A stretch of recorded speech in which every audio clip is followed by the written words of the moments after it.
please. Thank you all. It's great to be with you. This is a great American company, and thanks to the leadership of Donald J. Trump, great American companies are thriving once again. It's great to spend some time with you on a beautiful Monday morning. Now, I love this area of the state of Ohio. As you know, until somewhat recently, I got a different job. But until about 6 months ago, I was the junior senator from the state of Ohio, and it was my honor to represent this area and all other parts of our state. But this particular part of the state holds a special place in my heart because I believe it was 2006 when I came to the Pro Football Hall of Fame induction ceremony, and I got to meet my idol, Joe Montana, just a couple of miles down the road. So this area of the country has always been very good to me. It's great to be back, and most of all, it's great to celebrate a great American company with great American workers, and thank you all for having me. I love you, and I'm thrilled to be here.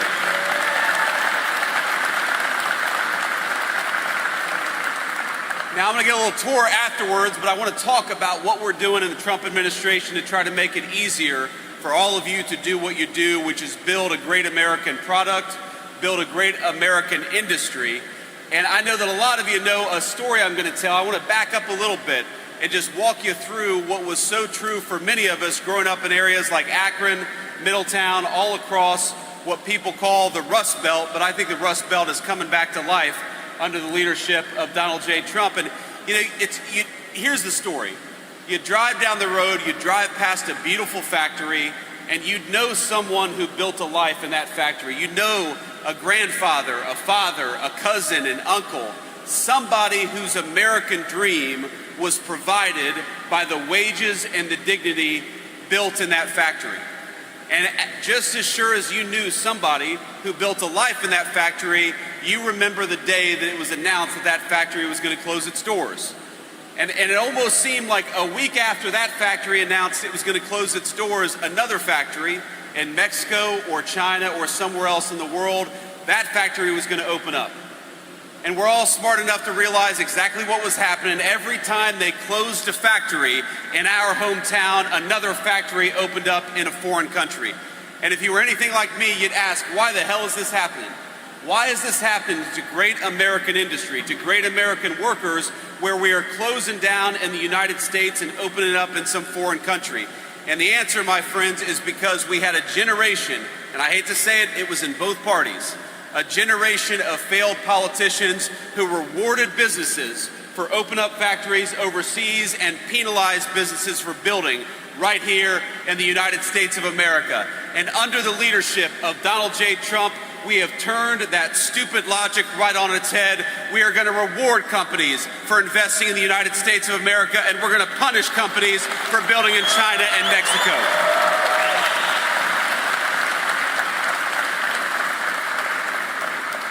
And you hear a lot of talk about the one big beautiful bill. I want to talk about the one big beautiful bill, but I want to talk first about the one big beautiful agenda.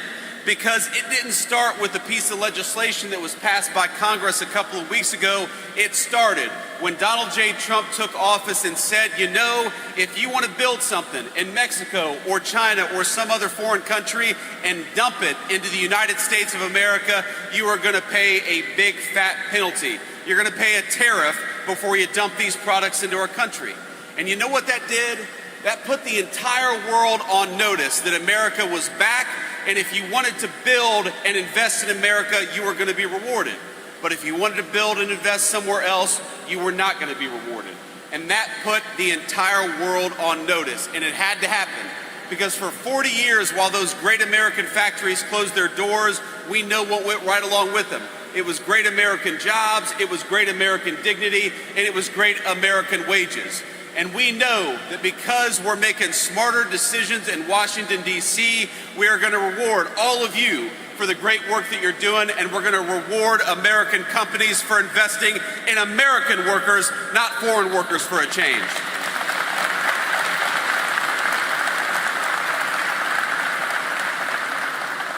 And I want to talk about the one big beautiful bill because if the penalties, if the tariffs that we're charging foreign companies to access American markets, that was step one. Step one was to tell every foreign company that if you want to access to American markets, you ought to build in America, otherwise you're going to pay a big fat tariff. That was step number one. And step number two was just a couple of weeks ago, where you saw the President of the United States sign the One Big Beautiful Bill. And here's what the One Big Beautiful Bill means for you in very concrete terms. Number one, we're going to see take-home pay go up in the United States of America, in this district, probably $7,000, $8,000 per family over the next 3 to 4 years. We're going to see your taxes cut. If that big beautiful bill hadn't passed, you all would have gotten a tax increase to the tune of thousands of dollars to each and every single one of you. And we happen to believe that you all work very hard for your money. You ought to keep it, not the federal government. Ain't that right?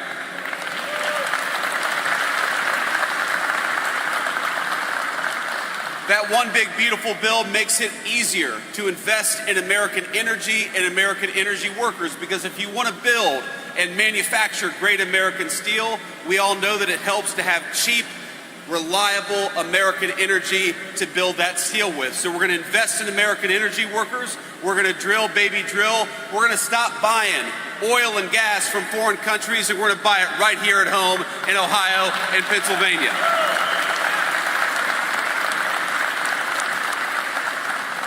And for all the workers, it means a few very distinct things. We're going to cut taxes on overtime.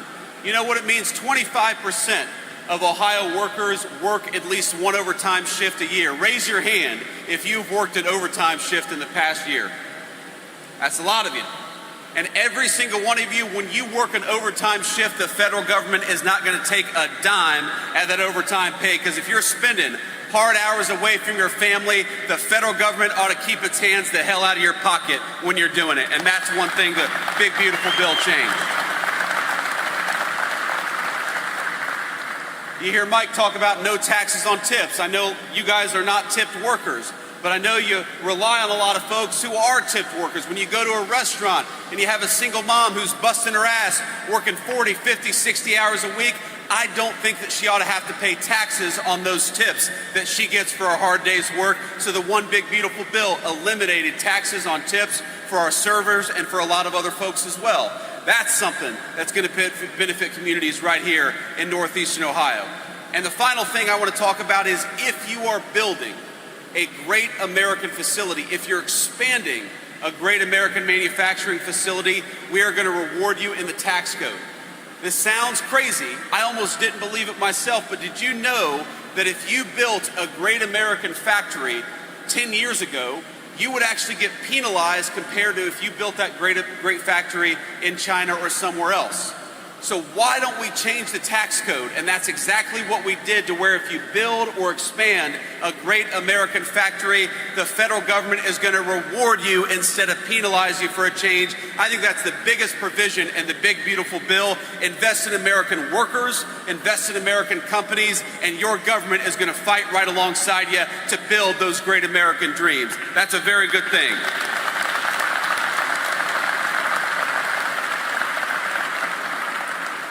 And you know, in some ways, my friends, it's so simple. It is so simple. You need a government that works for you for a change.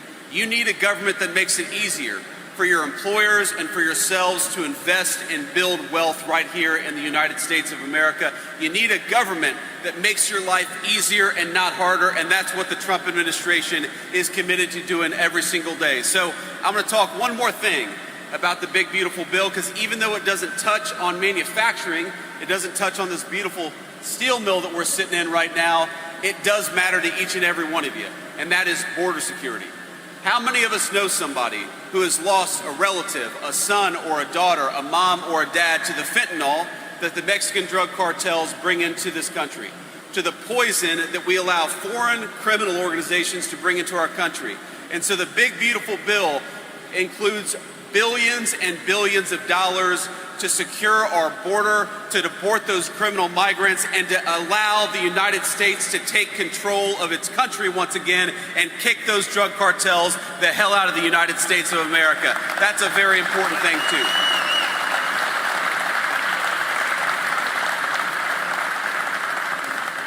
So all this is in the one big beautiful bill, and I want to thank a few elected officials for helping make that big beautiful bill possible. I believe that we have Congressman Max Miller in the House. Max, where are you? There's Max, thank you. I didn't notice you with the hat. Max was a critical part of getting that legislation across the finish line. I believe we also have Congressman Michael Rulli. Mike, good to see you, man. We appreciate you. And though she's working in the State House and not in Washington, D.C., I believe we have State Senator Jane Timken. Jane, thank you for everything. It's good to see you, my friend. But I got one thing I got to say, which is, you know who we don't have in the House right now? We do not have Congresswoman Amelia Sykes. Even though we're right on the border, I believe, of Amelia's and Michael's district, Amelia Sykes is not here today. And you know why she's not here today? Because she's not celebrating no taxes on tips. She's not celebrating no taxes on overtime. She's not celebrating the highest rising take-home pay in 60 years because she fought us every step of the way on the big, beautiful bill. She fought to raise your taxes. She fought to prevent that overtime tax drop. She fought to continue taxes on tips. And look, I understand Democrats and Republicans, we disagree on issues, we don't always agree on everything. I'm not going to criticize Amelia for not agreeing with us on every issue, but Amelia, why not work hard with us to make the legislation better? If you disagreed with it, the Oval Office is always open to anybody, Democrat or Republican, who wants to cut a deal on behalf of the American people. So I say this to Amelia Sykes, the next piece of legislation that comes along, why don't you work hard for the people in this room and we'll work right alongside with you?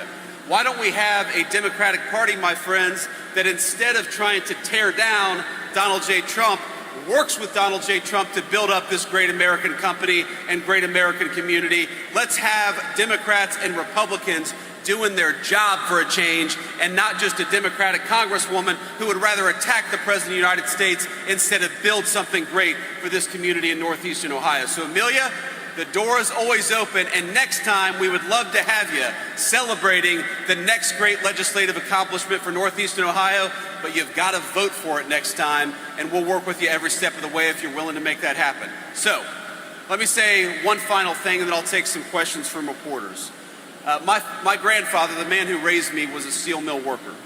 And when I talk about factories closing down, that is very much the story of the town that I grew up in southwestern Ohio. The steel mill that employed my grandfather at one time employed 10,000 great American steel workers, and it's one of the lucky ones, just like great Metallus here, and it's still in operation but doesn't employ nearly as many people.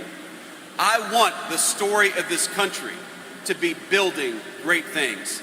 I want the story of this country, whether you're a college-educated worker or a non-college educated worker, I want you to be able to have a dignified job in your community. If you've got a grandchild or a child who's graduating from college or graduating from trade school, I want them to be able to build a great life right here in Northeastern Ohio. How many of us know relatives who've moved away from these great communities because they felt like there wasn't a good life to be built here? Under Donald J. Trump's leadership, here's what I commit to you.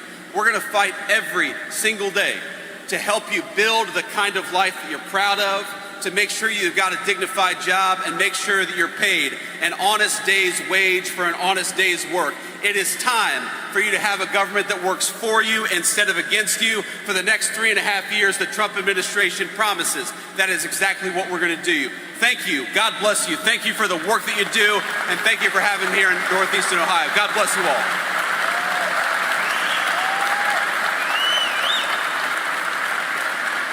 Thank you.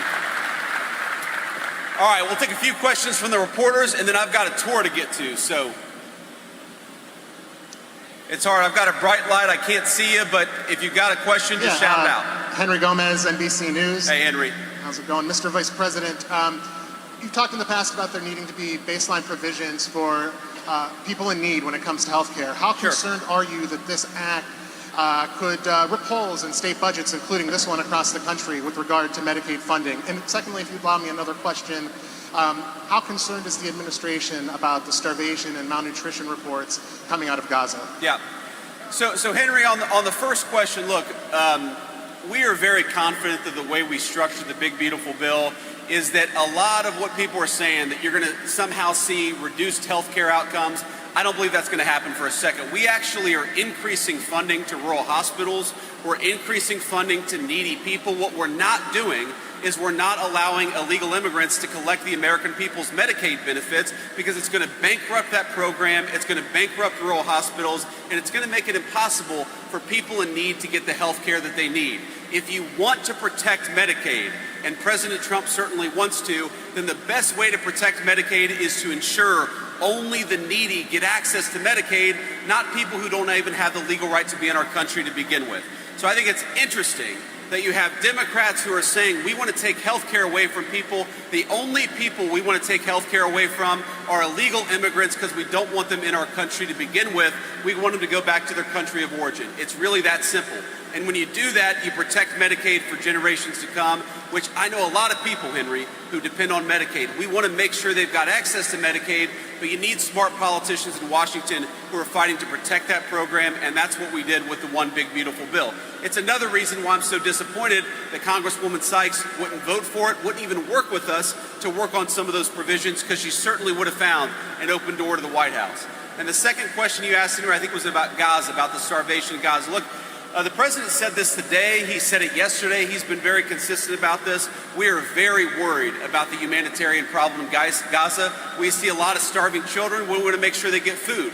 We also want to make sure that the thugs in Hamas that are preventing them from getting food are stopping that process. So we got to get food to the neediest people. We've also got to make sure that Hamas gets the hell out of Gaza and lets the food come into that terrible, terrible situation, because I don't know if you've all seen these images.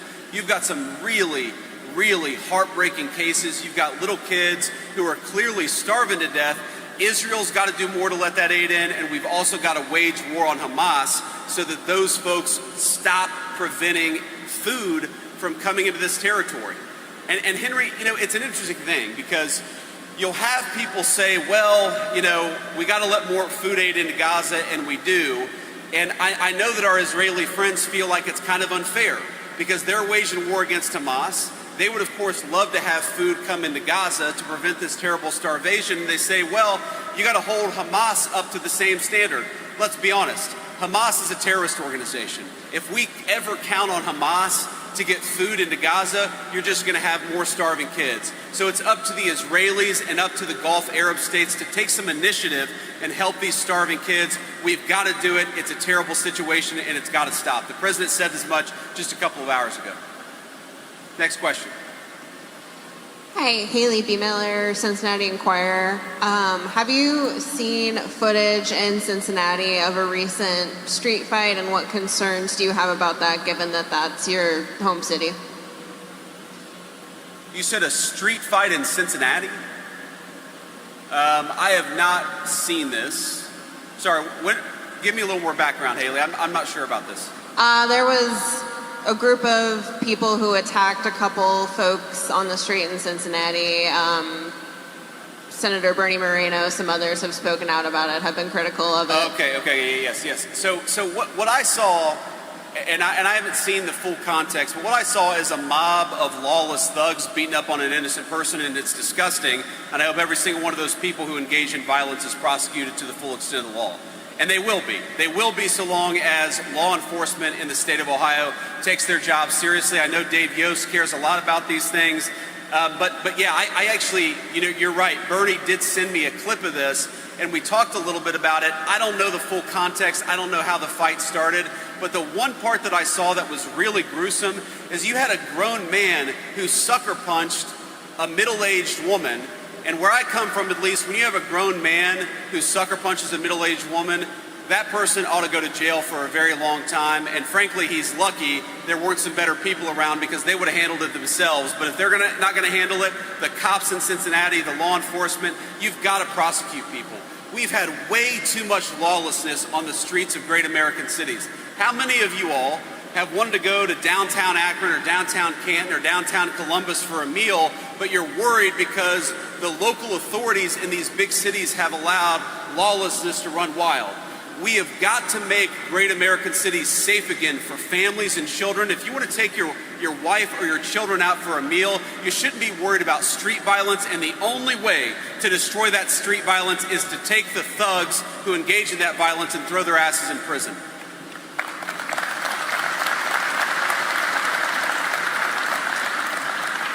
Thank you, Mr. Vice President, for being here. This is Rebecca Downs with the Daily Signal. I'm the Ohio correspondent. And I noticed you had a message for Amelia Sykes. Representative Marcy Kaptur is another congresswoman in Ohio who is very vulnerable for re-election. I'm wondering if you think their vote against this bill will come back to hurt them in the midterms, and also if you could speak to how the Republican Party is using the bill to help them in the midterms for 2026. Well, I think the way Republicans are using it to help us is pretty simple. We think this is a great bill for the American people. We think it's great for the incredible American workers that I see smiling up at me right now. They're getting a little hot, I can tell, but we're having a good time, and the bill is good for them. And so it's going to help us, because when you help people, when you give people a tax cut, when you lower taxes on overtime, I believe the people will reward you with their votes. That's what it's all about. If you go to Washington, you make some promises and you keep those promises, that's how you earn people's trust, that's how you earn people's vote, and that's what I think is going to benefit the Republican Party, because we made those promises. We said we're going to cut taxes on tips. We said we're going to cut taxes on overtime. We said we were going to penalize foreign nations and foreign corporations for taking advantage of American workers, and that's exactly what President Trump has done, and I hope that people will reward us for it. But yeah, anybody who voted against it, I think they ought to pay a penalty, because they voted against all those great things for the people of Akron and the people of northeastern Ohio. You know, Marcy's, I guess her district is in northwestern Ohio, but you've got a lot of manufacturing and a lot of energy workers in northwestern Ohio that would have benefited from her yes vote. And here's the last thing I'll say about this. The craziest thing is, if you're a Democrat and you don't like this legislation, then come and talk to us. Make some proposed changes. Tell us, you know, this provision isn't so good. We'd like to change it a little bit, and if we change it, then I could get to yes. This is the process of government. And these guys didn't even come to the White House and try to make their concerns known. They didn't try to make the legislation better. They just attack. All they care about is impeaching Donald J. Trump. They don't care about whether your groceries go down. They don't care about whether you get a raise. They don't care about whether you have a job next year. Their obsession in government is letting illegal aliens into this country and attacking Donald J. Trump. I don't think the American people should reward that broken style of politics, and I don't think they're going to come November of 2026.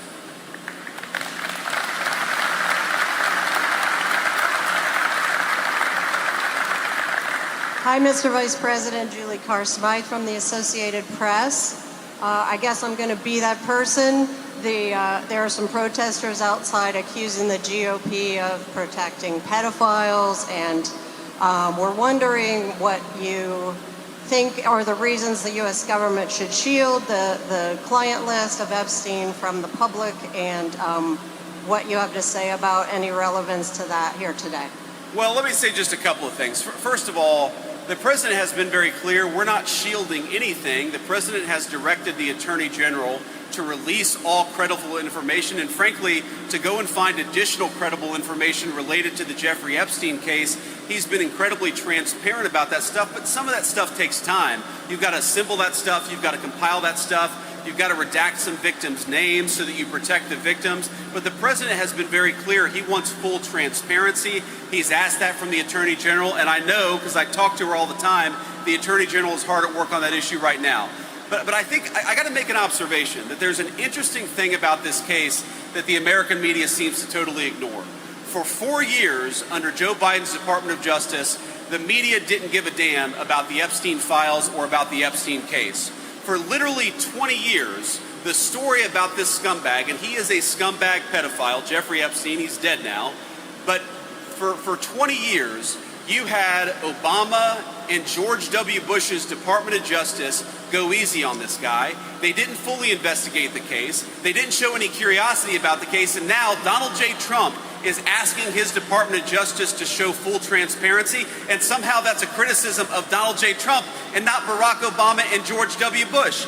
if you want to criticize the people who aren't showing full transparency, you ought to go after the administrations that went easy on Jeffrey Epstein, the administrations that concealed this case for 20 years, and the administrations that failed to show full transparency. Donald J. Trump, I'm telling you, he's got nothing to hide. His administration has got nothing to hide, and that's why he's been an advocate for full transparency in this case. He's going to keep on being an advocate for full transparency, but while we're focused on that case, Donald J. Trump is also worried about making sure these great workers get more take-home pay and better jobs, and that's the focus of the administration. Thank you.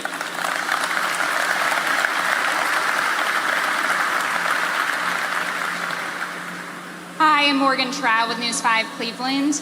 You talked a little bit about protecting Medicaid. There are hundreds of thousands of Ohioans that are at risk right now of losing access to Medicaid despite really wanting to work, but they can't. What do you say to those hundreds of thousands of Ohioans that say they will have no health insurance?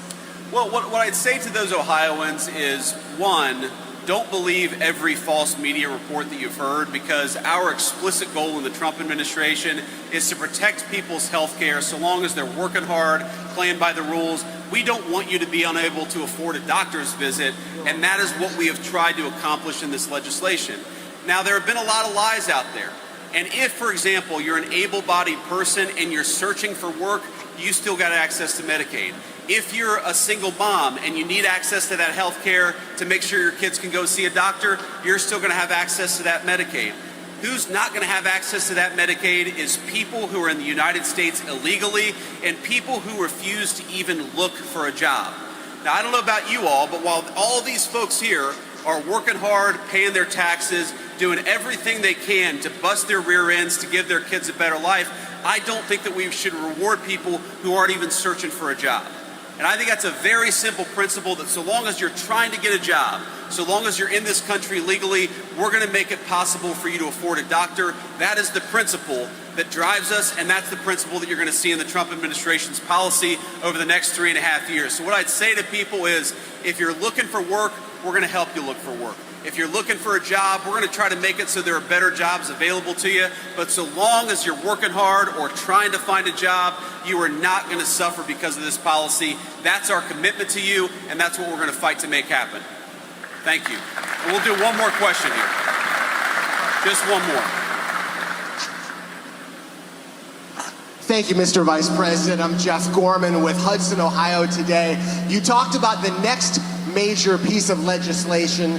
Since the One Big Beautiful Bill covered so much ground, what are some of the other legislative goals that the Trump administration has?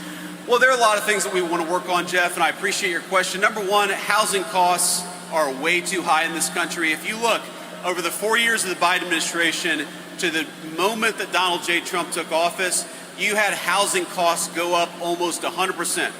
Housing nearly doubled. We've got a lot of great young American families who can't afford a home because housing went up so much under the Biden administration. Now, I'm proud of the fact that according to Zillow, under the Trump administration, housing has gone up 0.4% over the past 6 months. So we're making a lot of progress, but I think there's a lot more that we can do. We're, of course, going to keep on working on the healthcare question. The president really cares about this deeply.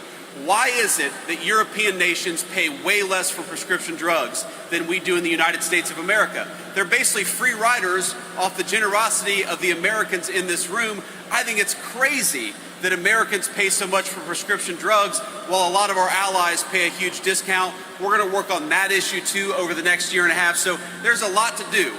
There's a good news, bad news. The bad news is Joe Biden left us with a ton of a mess to clean up. The good news is there's a lot of opportunity to solve the American people's problems. The president is committed to doing that over the next 1.5 years and then the years beyond that as well. Thank you, Jeff. And let me just say, before we get to our tour, let me offer one final thought here, and it's that you guys, you hear the president say, "Make America great again." You are the people who make America great again. You bust your ass every single day. You build a great American product. I was talking to Mike and some of the senior staff just before I got out here, and they told me about this new furnace you're building that is going to build, or it's going to build the components that go into 155 millimeter artillery shells. So you all, by taking your craft seriously, by working hard, by doing a diligent job, you're going to make it so that the people who keep us safe have the weapons necessary to make our country safe and to save their own lives in the process. That's an amazing thing. That's an amazing legacy for you to take home to your children and be proud of. I hope that you are as proud of the work you do as I am of you, and I'm proud to be here today. God bless you guys. Keep at it.